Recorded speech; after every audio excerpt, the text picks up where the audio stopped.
Wenn du auf den Berg raufgehst, wirst Fuß wieder runterkommen. Und drum solltest du für den Hunger eine gute Brotzeit mitten aufnehmen. Wenn du leben willst wie der König, musst auch für dein Volk mitdenken und ihm oft und ja nicht zu wenig Zeit und Zukunft von dir schenken. Als Kind, da warst du so unschuldig, so lieb und so unsagbar gut.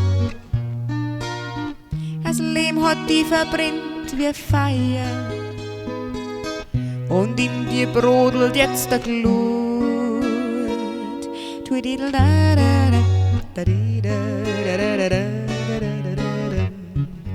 Wenn du Kinder in die Welt setzt, dann musst du dir ganz bewusst sein, das Familienleben kann jetzt nicht nur schön, sondern auch Frust sein.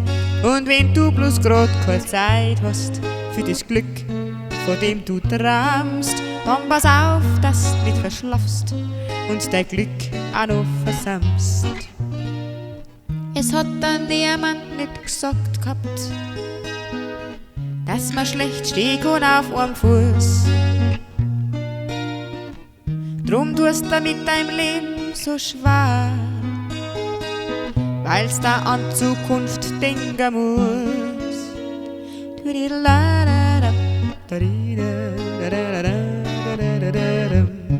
Wenn's da so auf den Berg hinaufgehst, wirst Fuß wieder runterkommen.